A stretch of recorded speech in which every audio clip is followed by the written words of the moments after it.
The franking credit proposal is the most unfair proposal I've ever heard of in my life. It is not immoral, nor is it illegal, but it is a gift. I would say to those older Australians, the tax system has been very generous to you as a group. It is eating our budget. I could end up closing my self-managed super fund. That's a real possibility. I don't think this is a conspiracy to benefit industry funds. I never got any sleep at all last night, thinking about the money that I'm going to lose.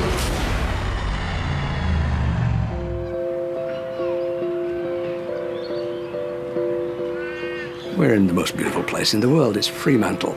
And I've always been a boat freak, if you want to call it that. Ever since I was tiny, I was mesmerised by things that floated on the water. I bought my first boat for 50 English pounds. It was a second-hand sailing dinghy. Retiree Steve Gledall may look relaxed, but he's seething about Labor's plans to remove franking credit refunds from people like him. The franking credit proposal is the most unfair proposal and hostile proposal I've ever heard or seen of in my life. Steve is 71 and has been enjoying retirement for 10 years. And there is an assumption that if you own a boat, you're a wealthy person, and in our case, that couldn't be further from the truth. As I said earlier, this is my 8th boat, and I've gotten a little bit bigger and a little bit better every time I've done it over a 40-year period. His wife Julie is 61 and she's still working in an aged care facility. Steve says he has $500,000 in his self-managed superannuation account. That gives him an income of between $40,000 and $50,000 a year, including franking credit refunds. Steve reckons he will be 30% poorer if Bill Shorten gets his changes through. The capital remains intact. I haven't drawn on much on that. I've been able to sell a few shares and make a bit of profit. But to lose $15,000 a year will hurt, and hurt seriously. Voters like Steve might be unhappy with Labor's proposal, but Bill Shorten isn't backing down. It is a gift. It is not immoral, nor is it illegal, but it is a gift. The Labor Party is spending big on campaign promises, and in order to pay for those promises, it needs revenue. It's banking on saving a lot by scrapping franking credit tax refunds for people who currently don't pay income tax. It is a gift that is eating our budget.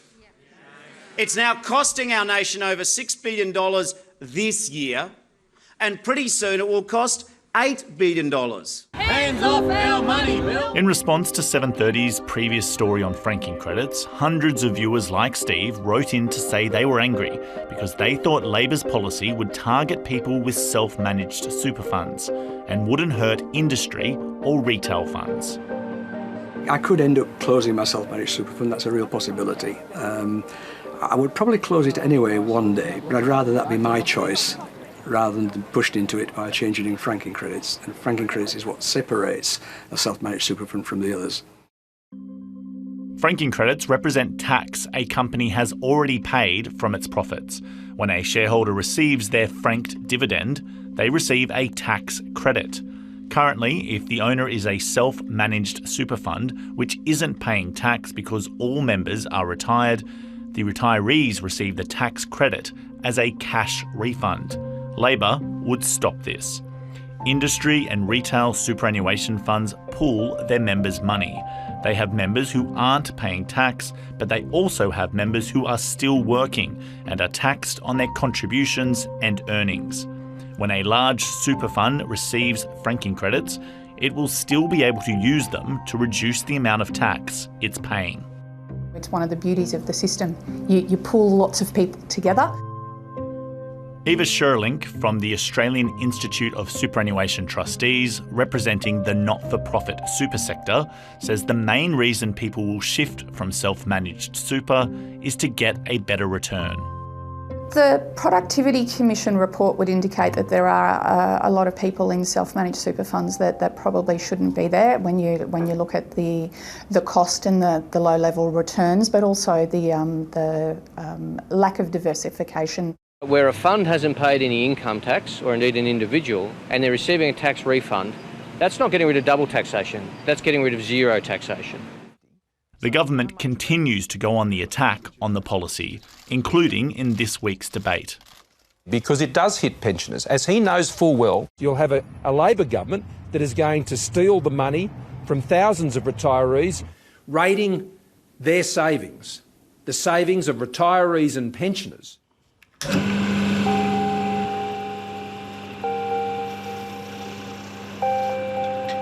I like to have my quiet. I don't want to